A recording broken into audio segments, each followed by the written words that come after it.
Sometimes it's not the idea of a business that is hard, but it's the implementation that holds a lot of people back.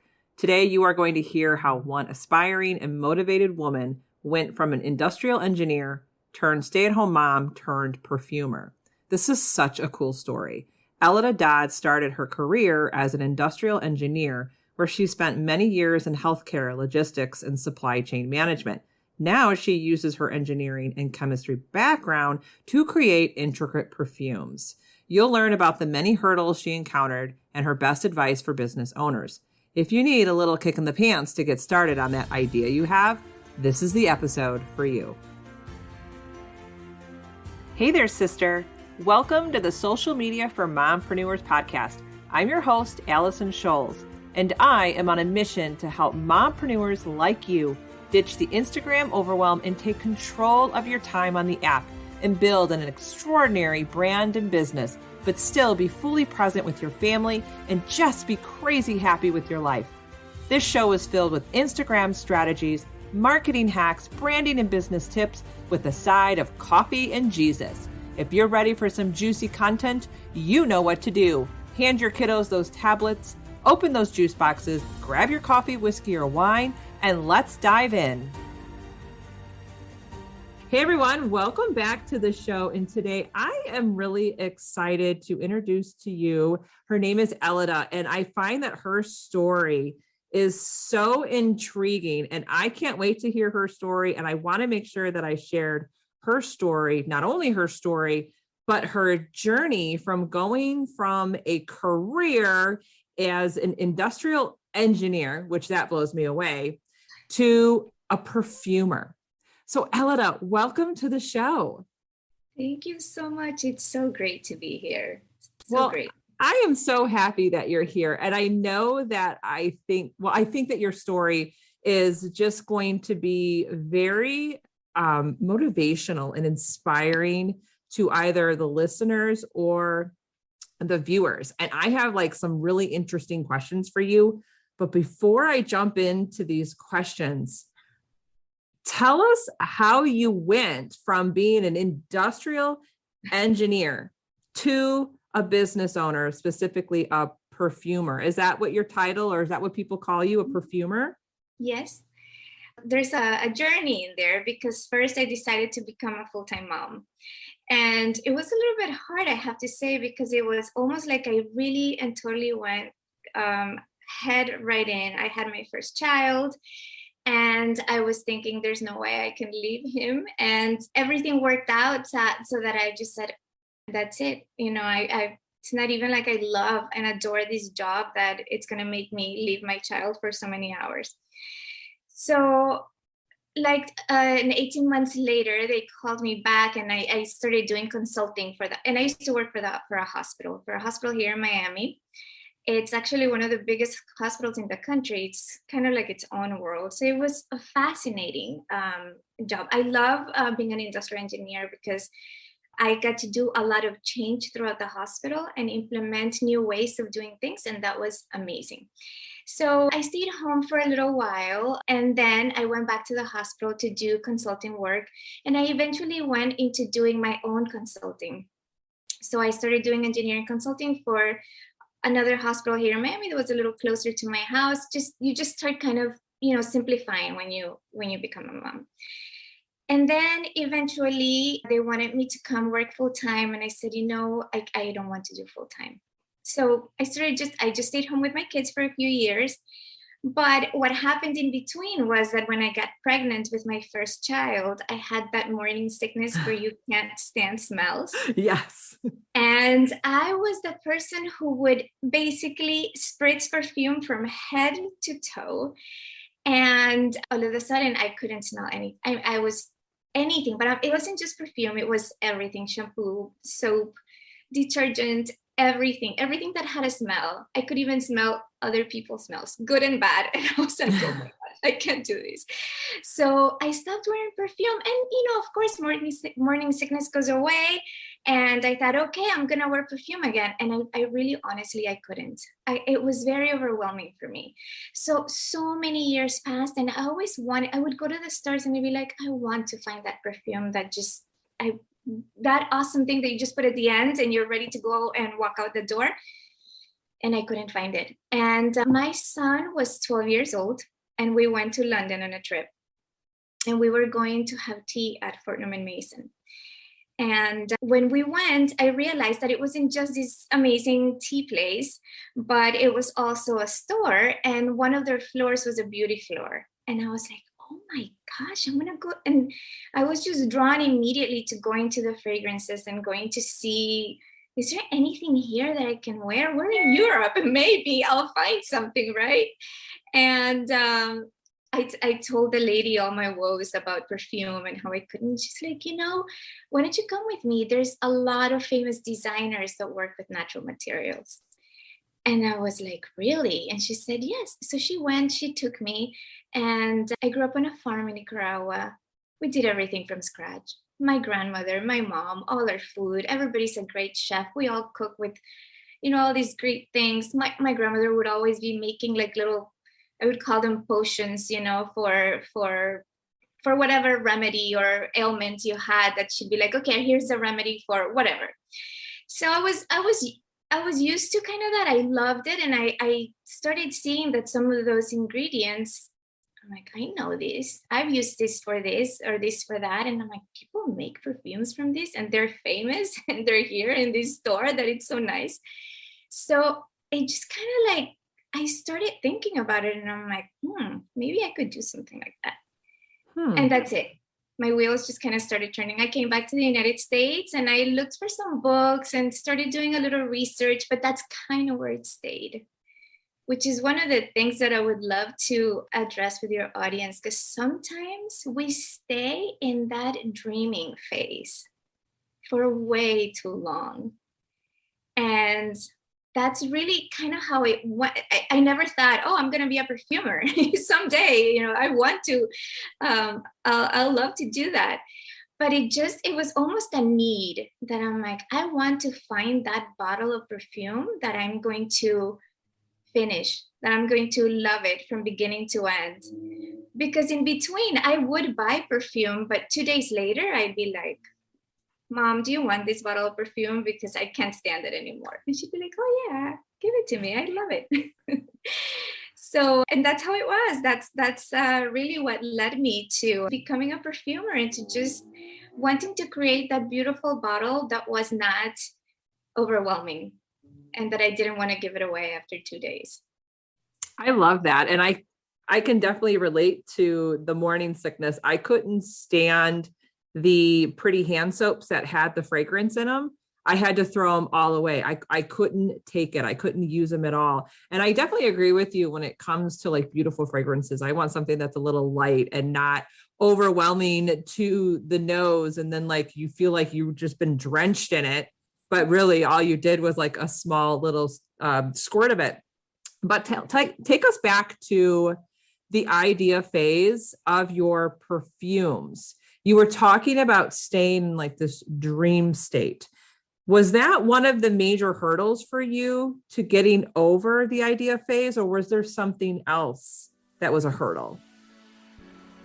Are you thinking about writing a book? I'm thinking about writing a book, but mentally, I just put it off until the near future. Most entrepreneurs out there have been thinking about writing a book, but less than 1% of them ever will. Fortunately, I won't be one of them thanks to the Book Writing Blueprint. The Book Writing Blueprint is everything I need to take my ideas out of my head and begin to structure and write my book using the simple 3x3x3 system. I even have access to other aspiring authors and bonus modules on author mindset, book topic selection, and editing. And you have access to the Book Writing Blueprint. It's time to stop dreaming and procrastinating about your book and start putting pen to paper and publish your book. With the Book Writing Blueprint, you will gain confidence in your writing, develop your book concept in an outline, and then into writing actual chapters so you can finish a full first draft. And you'll write a book that has the power to change lives and leave a legacy that will travel with you through the years. Head to jessiebyerinternational.com/Allison to get started and outline your next bestseller in less than 60 minutes. You can also grab the link in the show notes. So it's kind of funny because a lot of these things happen you don't really know it's happening. It's kind of in the background. background, right? They're like, oh, I'll get to it. But I'm so busy, as moms, we're juggling a million things all the time. So you're like, oh yeah, someday I'll do it. And yes, and you don't know how long time goes by. And the funniest thing that I realized later, that we have all these beliefs very just deep down in our brains, that if we're not aware of that, I think it's what sometimes those dreams never come to fruition. And I realized, so then what happened was that 3 years later, we went to Ireland and we were going to do this amazing road trip. And I was mapping out where we were going to be. And in my research, I found that there was this perfumery and in the middle of nowhere. I mean, really, it was not on the way. It was not in any of the major cities, but it was talked about in a few travel books. I actually went to the bookstore to just get some ideas. And I was like, oh, this is interesting. We should maybe stop by there. And not really knowing what I was going to encounter. I had no expectations. I just thought it was pretty cool. Oh, there's this brand perfumery. Let's go. So we made it a point and we stopped by. And when we did, it was funny because the roads in Ireland are really narrow, but this road specifically was so narrow that even our small car was having trouble fitting on the road. So just to get there was it was an adventure, because at some point we had to pass a tractor and we're like, how are we going to do this? Because there is no way. We made it. And when we got there, the parking lot was really unassuming. And it's just kind of, you almost get there and it's almost like, oh, there's something there that just kind of draws you in. And it wasn't just a shop, we realized. They had a little cafe. And right when we enter, there's this sign that says Perfume Tour 3 p.m. And I looked at my husband and I was like, all right, we're staying for the Perfume Tour.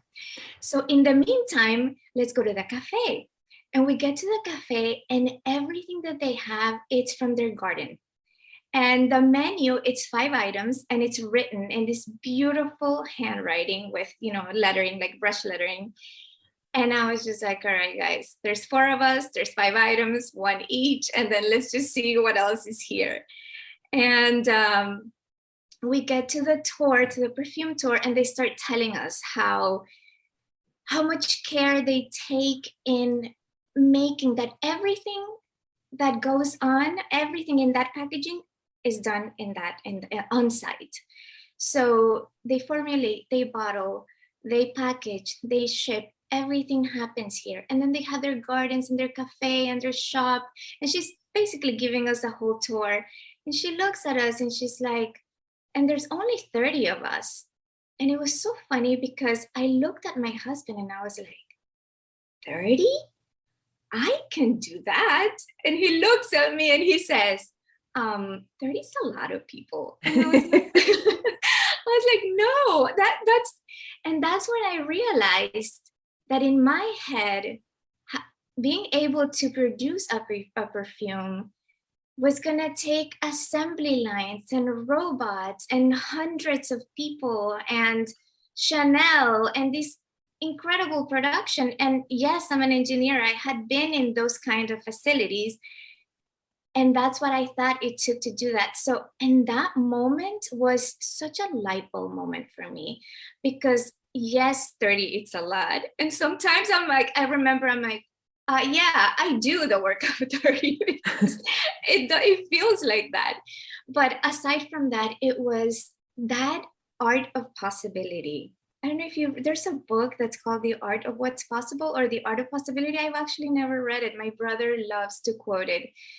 But it's when that somebody shows you what's possible. And I think we all need that at some point in our lives, just for that person or that someone to show us what's possible. And then we can see it, right?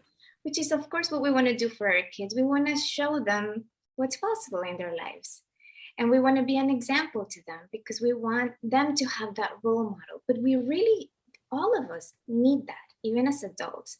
So for me, that moment was crucial. And also it was almost like it was solving the puzzle what, just looking back, obviously, right? 3 years had gone by, and really I had just sort of stayed there in that spinning my wheels, like, oh yeah, someday I'll do that.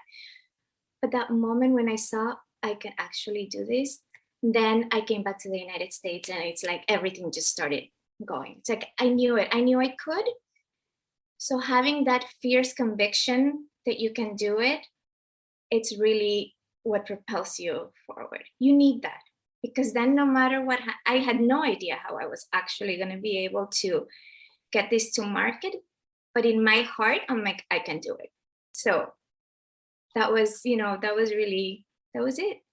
I love that. And it sounds to me that your major hurdle might have been, and I'm sure we all do this, we immediately overcomplicate it in our heads before we even give it a try.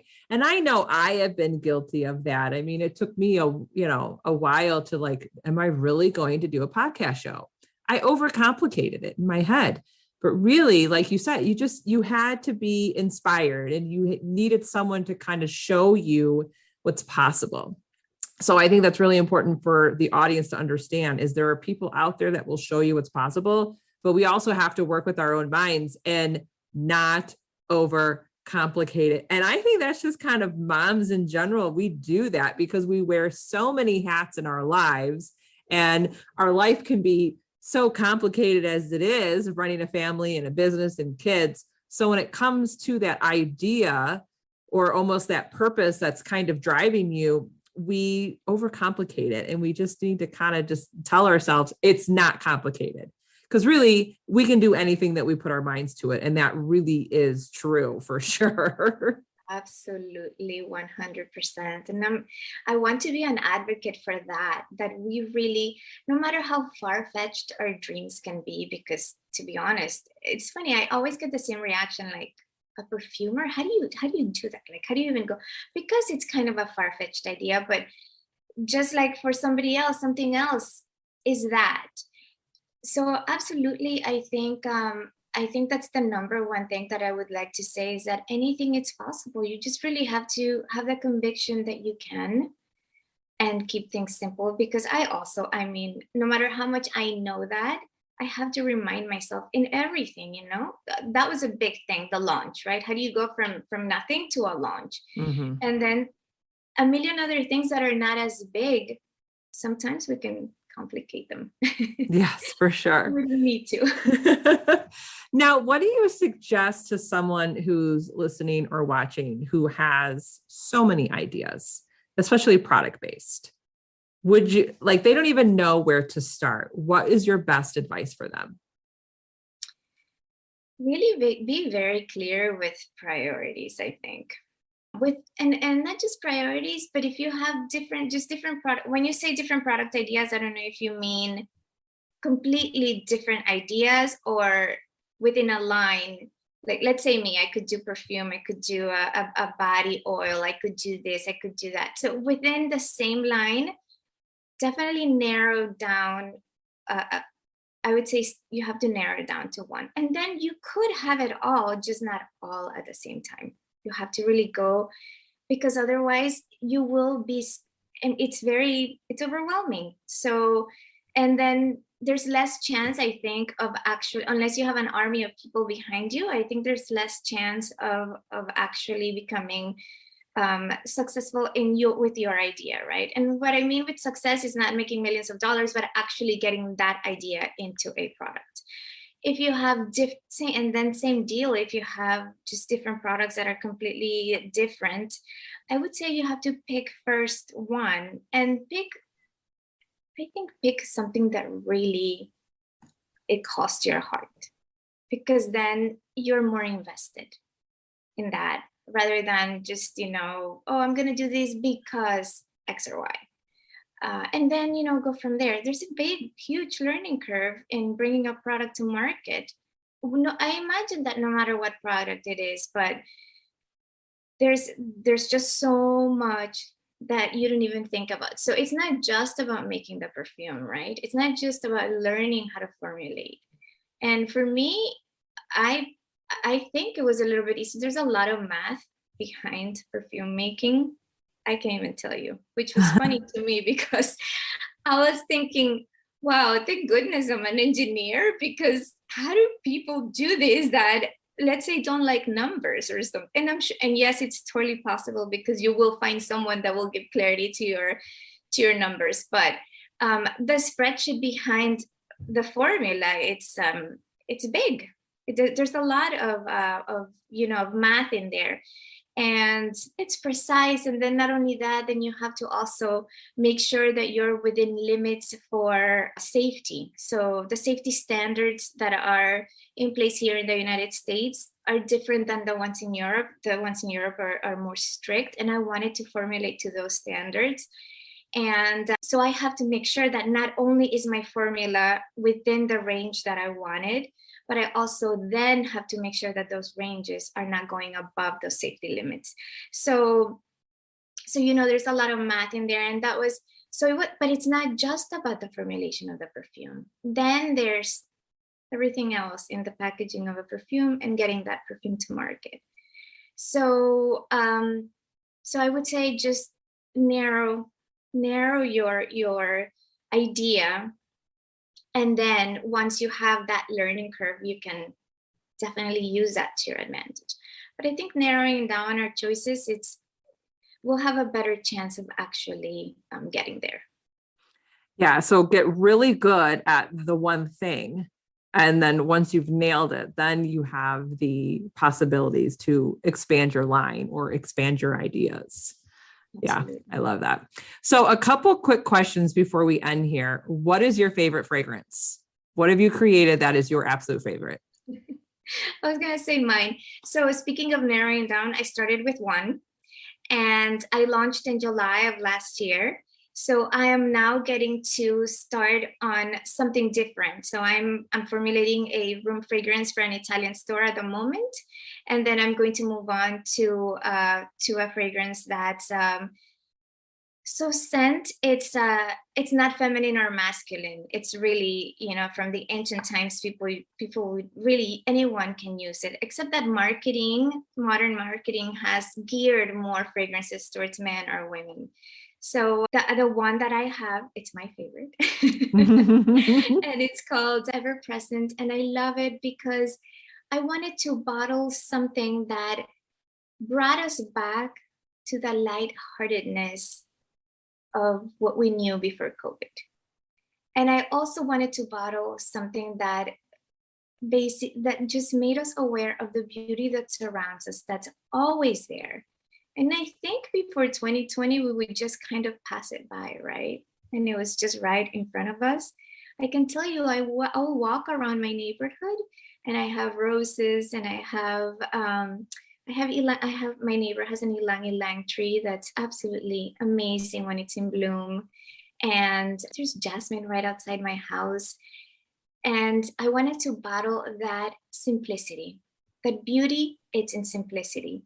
And what I did is that I picked a lot of citruses that reminded me of those carefree days, those days that we could just be lighthearted and free and enjoy a day outside, without just go outside and have a fresh squeezed lemonade, which my mom would always do for us. So I put a lot of citruses in there. I used this beautiful flower from the orange tree that's called neroli. And I used a tiny bit of jasmine. And then for when you formulate with natural materials, you have to play around with the top, middle, and base notes for longevity. Because a commercial perfume has fixatives in there, that's why they're a little bit stronger and they last longer. So when you do natural materials, you have to work with what you have in order to play out for that longevity, and also for them, obviously, to play well with each other. So for the bases, which is what gives it that longevity, I used this South American wood that's called copaiba. It's very grounding. I used a tiny bit of vanilla as an accent note. And so those woods that almost feel like they're just giving you this big, huge hug, like, come here, I've got you. And that's what it is. It's a very light perfume. It's very fun and playful. And it's got a little bit of everything, a little bit of citrus, a little bit of flowers, and some woods to give you the grounding and the base. I love that. And I can't wait to link that in the show notes for the audience. So thank you again for being on the show. Where can we connect with you online? You could find me on my website. It's www.marbella, like the city in Spain, Marbella, perfumes.com, or on Instagram at Marbella Perfumes. And yeah, you could also email me if you have a question, and it's elida@marbellaperfumes.com. All right. I'll make sure everything's in the show notes. And Helida, thank you so much for being on today. This was such a cool conversation. Thank you so much for having me. It was great being here.